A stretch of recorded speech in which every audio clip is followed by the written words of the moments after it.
आपण पाहत आहात लोकसमीक्षा न्यूज नेटवर्क आणि या आहेत आजच्या सुपरफास्ट न्यूज। या बातमीपत्राचे प्रायोजक आहेत पद्मावती साडी डेपो। असंख्य साड्यांच्या व्हरायटी, तेही अगदी होलसेल दरात। लग्न बस्त्याची खास व्यवस्था। गोल्ड कांजीवरम, मोहिनी कांजीवरम, मधुबाला पैठणी, महाराणी पैठणी, शालू, ब्राकेट शालू, घागरा, डिझायनर साड्या, आहेरांच्या साड्या व सिल्क डिझायर साड्यांच्या लाखो व्हरायटीज उपलब्ध। पत्ता: छत्रपती शिवाजी महाराज चौक, गोकुळ हॉटेल समोर, परभणी। नमस्कार, मी प्रभू दिपके लोकसमीक्षा न्यूज नेटवर्क मध्ये आपलं स्वागत करतो। आपण पाहत आहात परभणीचं एकमेव बातमीपत्र Loksamiksha superfast. Red Apple exclusive MIDC परिसर, परभणी।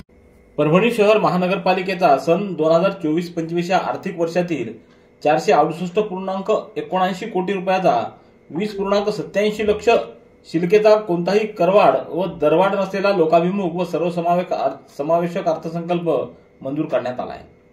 महापालिकेचे आयुक्त तृप्ती सांडभोर यांच्या अध्यक्षतेखाली प्रशासकीय महासभेत या अर्थसंकल्पाला मान्यता देण्यात आली। उत्पन्नाचा स्रोत वाढवण्याच्या दृष्टीनं मालमत्ता कर आकारणी न झालेल्या मालमत्ता शोधून त्यांच्याकडून मालमत्ता कर आकारणी, अनधिकृत नळ जोडणी अधिकृत करून त्यांच्याकडून पाणीपट्टी वसुली, विद्युत खांबावरील होर्डिंगच्या माध्यमातून उत्पन्न तसंच महानगरपालिकेच्या मालमत्तांच्या माध्यमातून भाडे वसुलीतून उत्पन्न वाढवण्याचा संकल्प देखील सोडण्यात आला आहे। रेड ॲपल एक्सक्लुझिव्ह MIDC परिसर, परभणी। परभणी ते मानवत रस्त्यावर असलेल्या ताडबोरगावजवळ एका ट्रकने दिलेल्या धडकेत दुचाकीस्वाराचा मृत्यू झाला आहे। शुक्रवारी सकाळी 8 वाजच्या सुमाराला ही दुर्दैवी घटना घडली। परभणीतल्या संजय गांधी नगरातील शेख मजीद शेख मैनुद्दीन मनियार हे दुचाकी क्रमांक MH23 जे 6061 हिनं मानवतकडे जात होते। ताडबोरगावजवळील पुलावर ट्रक क्रमांक MH26 H6208 न या दुचाकीला जोरदार धडक दिली। या अपघातात त्यांचा जागीच प्राण गेलाय। त्यांच्या पश्चात पत्नी, 2 मुली, 1 मुलगा, वडील, भाऊ असा परिवार आहे। रेड ॲपल एक्सक्लुझिव्ह MIDC परिसर, परभणी। परभणी जिल्ह्यातील ग्रामीण भागात सुरू असलेली वीज तोडण्याची कारवाई तात्काळ थांबवण्यात यावी अशी मागणी स्वाभिमानी शेतकरी संघटनेच्या वतीनं महावितरणच्या अधीक्षक अभियंता यांच्याकडे निवेदनाद्वारे करण्यात आली आहे। जिल्ह्यात सध्या 10वी व 12वीच्या परीक्षा सुरू आहेत। त्यातच महावितरण ग्रामीण भागातील घरगुती विजेचं कनेक्शन तोडत आहे। त्यामुळे परीक्षा कालावधीत विद्यार्थ्यांनी अंधारात कसा अभ्यास करायचा। एकीकडे परभणी जिल्ह्यात दुष्काळी परिस्थिती असून जिल्ह्यातील ग्रामीण भागातील खरीप आणि रब्बीची पिकं दुष्काळानं करपून गेली असल्याचं निवेदनात नमूद करण्यात आलं आहे। यावेळी किशोर ढगे, रामप्रसाद गमे, मुंजाभाऊ लोंढे, गजानन तुरे, पंडित भोसले, प्रसाद गरुड, माऊली शिंदे, शिवराज आवचार, विकास भोपळे, गजानन दुगाने, सुशील रसाळ, विठ्ठल चोकट आदींची उपस्थिती होती। रेड ॲपल एक्सक्लुझिव्ह MIDC परिसर, परभणी। परभणी जिल्हा पोलीस दलातील पोलीस शिपाई संवर्गातील रिक्त 111 पदं तसंच पोलीस शिपाई चालकांच्या रिक्त 30 पदांकरिता भरतीची प्रक्रिया सुरू करण्यात आली आहे। पोलीस दलातील शिपाई संवर्गातील एकूण 111 पदांकरिता जिल्हा पोलीस अधीक्षक कार्यालयानं आरक्षण जाहीर केलं आहे। त्याप्रमाणे त्यांचे कोटे देखील निश्चित केले असून आता पोलीस भरती संदर्भात पुढील प्रक्रिया सुरू करण्यात आली आहे। पोलीस शिपाई व चालक या संवर्गातील 30 पदांकरिता पोलीस अधीक्षक कार्यालयानं आरक्षण निश्चित केलं असून त्या आरक्षणाप्रमाणे ही भरती होणार आहे। गुडघेदुखी, मूळव्याध, शुगर, मुतखडा, वात, दमा, ॲलर्जी या सर्व जुनाट आजारांनी त्रस्त झाला? मग आता बालाजी निसर्गोपचार केंद्रात खात्रीशीर उपचार करा। सर्व जुनाट आजारांपासून निसर्ग उपचार आयुर्वेदाद्वारे मुक्ती मिळवा। बालाजी आयुर्वेदिक निसर्गोपचार केंद्र, शाखा क्रमांक 3, स्वामी फोटो स्टुडिओ जवळ, पोस्ट ऑफिसच्या बाजूला, जुना पेडगाव रोड, परभणी। संपर्क: आयुर्वेद विद्या विशारद डॉक्टर गोविंद कामटे। मोबाईल क्रमांक 99 21 69 10 08। राष्ट्रीय पल्स पोलिओ लसीकरण मोहिमेअंतर्गत रविवार 3 मार्च रोजी महानगरपालिकेअंतर्गत आरोग्य विभागाच्या वतीनं शहरात लसीकरण मोहीम राबवण्यात येणार आहे। त्याद्वारे 0 ते 5 वयोगटातील 56,000 बालकांचं लसीकरण करण्यात येणार आहे। या मोहिमेसाठी 17 वैद्यकीय आरोग्य अधिकाऱ्यांची नियुक्ती करण्यात आली असून 900 आरोग्य कर्मचाऱ्यांद्वारे शहरातील बूथवर लसीकरण करण्यात येणार आहे। रेल्वे स्टेशन व बसस्टँड या ठिकाणी 50 ट्रान्झिट पथकांची नियुक्ती करण्यात आली आहे। तसंच घरोघरी जाऊन लसीकरण करण्याकरिता 110 पथकं नियुक्त करण्यात आलेले आहेत। रेड ॲपल एक्सक्लुझिव्ह MIDC परिसर, परभणी। प्रादेशिक हवामान केंद्र मुंबई येथून प्राप्त झालेल्या अंदाजानुसार मराठवाड्यात उद्या 2 मार्च रोजी छत्रपती संभाजीनगर, जालना व परभणी जिल्ह्यात तुरळक ठिकाणी वादळी वारा, मेघगर्जना, विजांचा कडकडाट व वाऱ्याचा वेग अधिक म्हणजेच ताशी 30 ते 40 किलोमीटर राहून हलक्या ते मध्यम स्वरूपाच्या पावसाची तसंच गारपीट होण्याची शक्यता आहे. 2 मार्च रोजी बीड, हिंगोली, नांदेड जिल्ह्यात तुरळक ठिकाणी वादळी वारा, मेघगर्जना, विजांचा कडकडाट व वाऱ्याचा वेग अधिक राहून हलक्या ते मध्यम स्वरूपाच्या पावसाची शक्यता वर्तवण्यात आली आहे. हा अंदाज परभणीच्या वसंतराव नाईक मराठवाडा कृषी विद्यापीठातील हवामान विभागानं वर्तवला आहे. रेड ॲपल एक्सक्लुझिव्ह MIDC परिसर परभणी. डॉक्टर बाबासाहेब आंबेडकरांनी 1956 ला आपल्याला बौद्ध धम्माची दीक्षा दिली. डॉक्टर बाबासाहेबांना भारत बौद्धमय व्हावा हे अभिप्रेत होतं.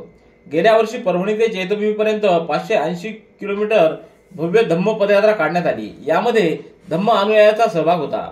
त्यानंतर लेह, लडाख व थायलंड देशात धम्म पदयात्रा करण्यात आली. बुद्धांच्या धम्माचं चक्र गतिमान करणं ही काळाची गरज आहे असे विचार डॉक्टर सिद्धार्थ हत्यांबेरे यांनी बौद्ध परिषदेत बोलताना व्यक्त केले. आज पूर्णा तालुक्यातल्या सुरवाडी इथं पहिल्या बौद्ध धम्म परिषदेचं आयोजन करण्यात आलं. या धम्म परिषदेच्या अध्यक्षस्थानी भदंत डॉक्टर उपगुप्त महाथेरो हे होते. या परिषदेला भदंत शीलरत्न थेरो, भदंत रेवत बोधी, भिक्खू संघ तसंच संजय सारणीकर, संदीप ढगे, अमोल भालेराव, प्रशिक सवनेकर, श्रीकांत हिवाळे, सचिन करात आदींची उपस्थिती होती. रेड ॲपल एक्सक्लुझिव्ह MIDC परिसर परभणी. गंगाखेड तालुक्यातल्या डोंगर पिंपळा इथं वडाच्या झाडाला आग लागल्याचा प्रकार उघडकीस आला आहे. या गावात हनुमान मंदिराचं काम सुरू असून मंदिराच्या बांधकामाला या वृक्षाचा कोणताही अडथळा नसताना काही भाग तोडण्यात आला व त्याच्या बुडाला अज्ञात व्यक्तीने आग लावून अर्ध्यापेक्षा जास्त हा वटवृक्ष जाळून टाकलाय. या प्रकरणी योग्य ती कारवाई करण्यात यावी अशी मागणी वन परिक्षेत्र अधिकाऱ्यांकडे निवेदनाद्वारे करण्यात आली आहे. निवेदनावर वैजनाथ कुंडगीर यांची स्वाक्षरी आहे. नंदिनी कलेक्शन, फक्त महिलांचे परिपूर्ण दालन, माऊली निवास, कल्याण मंडपमच्या बाजूस, यशोधन नगर, परभणी. पूर्णेच्या स्वातंत्र्य सैनिक सूर्यभानजी पवार महाविद्यालयाचे प्राचार्य डॉक्टर रामेश्वर पवार यांना महाराष्ट्र राज्य उच्च व तंत्र शिक्षण विभाग, महाराष्ट्र माहिती तंत्रज्ञान सहायता केंद्र यांच्या संयुक्त विद्यमाने राबविण्यात येणाऱ्या करिअर कट्टा उपक्रमांतर्गत उत्कृष्ट जिल्हास्तरीय प्राचार्य पुरस्कार स्वामी विवेकानंद रामानंद तीर्थ मराठवाडा विद्यापीठाचे कुलगुरू डॉक्टर मनोहर चासकर यांच्या हस्ते विद्यापीठाच्या सभागृहात प्रदान करण्यात आला आहे. रेड ॲपल एक्सक्लुझिव्ह MIDC परिसर परभणी. मुख्यमंत्री माझी शाळा सुंदर शाळा हे अभियान महाराष्ट्र राज्यात 1 ते 15 जानेवारी या कालावधीत राबवण्यात आलं. या अभियानात तालुक्यातील उमरी येथील जिल्हा परिषद केंद्रीय प्राथमिक शाळेनं दैदिप्यमान कामगिरी करून तालुकास्तरीय स्पर्धेत प्रथम क्रमांक पटकावला आहे. शालेय रंगरंगोटी, वर्ग सजावट, परसबाग, शालेय पोषण आहारात विद्यार्थी व पालक सहभाग, तंबाखूमुक्त शाळा, प्लास्टिक मुक्त शाळा, महावचन चळवळ, स्वच्छता मॉनिटर म्हणून विद्यार्थी सहभाग, शाळा व्यवस्थापन समिती व पालक, माजी विद्यार्थी यांचा विद्यार्थी उपक्रमात सहभाग असे अनेक उपक्रमात या शाळेनं चांगली कामगिरी बजावली. याबद्दल शिक्षणाधिकारी गणेश शिंदे, गटविकास अधिकारी जयंत गाडे, गट शिक्षणाधिकारी सुभाष आमले, सरपंच जगन्नाथ गोरे, प्रकाश गोरे, माणिक गोरे, अशोक गोरे, प्रसाद गोरे आदींनी शाळेचं अभिनंदन केलंय. रेड ॲपल एक्सक्लुझिव्ह MIDC परिसर परभणी. परभणी येथील स्विस अकॅडमीमध्ये 2 दिवसीय आंतरशालेय विज्ञान प्रदर्शन भरवण्यात आलं असून विद्यार्थ्यांनी वेगवेगळे प्रयोग सादर केले आहेत. विशेष म्हणजे शाळकरी विद्यार्थ्यांनी सादर केलेल्या वेगवेगळ्या प्रयोग आणि कल्पनांना पालकांचा मोठा प्रतिसाद मिळतोय. या प्रदर्शनामध्ये विद्यार्थ्यांनी तयार केलेल्या रॉकेट लॉन्चर, रॉकेट बॅटरीवरील खेळण्यातील साहित्य, बॅटरीवरील सायकल आणि वेगवेगळ्या प्रयोगांना पाहण्यासाठी चांगलीच गर्दी होत होती. विद्यार्थ्यांमधील विज्ञानाविषयी असलेली आवड अधिक वाढावी आणि नवनवीन प्रयोग करण्यास चालना मिळावी यासाठी या विशेष प्रदर्शनाचं शाळेच्या वतीने आयोजन करण्यात आलं. रेड ॲपल एक्सक्लुझिव्ह MIDC परिसर परभणी. उद्योग क्षेत्रामध्ये गुंतवणूक आकर्षित करण्यासाठी गुंतवणूकदार व व्यवसाय यांना एकत्र व्यासपीठ उपलब्ध करून देण्यासाठी जिल्हास्तरीय गुंतवणूक परिषद 2024चं आयोजन जिल्हाधिकारी रघुनाथ गावडे यांच्या अध्यक्षतेखाली इंडियन मेडिकल असोसिएशन हॉल इथं 5 मार्च रोजी आयोजन करण्यात आलंय. जिल्हा स्तरावर गुंतवणूक आकर्षित करणं, जिल्हास्तरीय गुंतवणूकदार आणि व्यावसायिकांना एकत्र व्यासपीठ उपलब्ध करून देणं, जिल्ह्याला विकासाचा केंद्रबिंदू मानून जिल्ह्याच्या व राज्याच्या विकासाला चालना देणं या परिषदेचा मुख्य उद्देश आहे. रेड ॲपल एक्सक्लुझिव्ह MIDC परिसर परभणी. जिल्हा प्रशासन, जिल्हा क्रीडा अधिकारी कार्यालय तथा जिल्हा परिषद शिक्षण विभागाच्या वतीनं जागतिक महिला दिनाच्या निमित्तानं जिल्हा प्रशासन व जिल्हा क्रीडा अधिकारी कार्यालयाच्या वतीनं महिला व मुलींसाठी विविध उपक्रमांचं आयोजन करण्यात आलंय. या कार्यक्रमात जास्तीत जास्त महिलांनी सहभागी होण्याचं आवाहन जिल्हा क्रीडा अधिकारी कविता नावंदे यांनी केलंय. 8 मार्च रोजी सकाळी 7 वाजता खास महिला व युवतींसाठी दुचाकी मोटर वाहनांच्या रॅलीचं आयोजन करण्यात आलं असल्याची माहिती देण्यात आली आहे. रेड ॲपल एक्सक्लुझिव्ह MIDC परिसर परभणी. याबरोबरचे बातमीपत्र संपलं. पुन्हा भेटूया उद्याच्या सुपरफास्ट बातमीपत्रात. पाहत रहा लोकसमीक्षा. तुम्हाला हे बातमीपत्र कसं वाटलं याबद्दल आपली प्रतिक्रिया नोंदवा. दररोजचे अपडेट्स मिळवण्यासाठी लोकसमीक्षा चॅनलला सबस्क्राईब करा. धन्यवाद.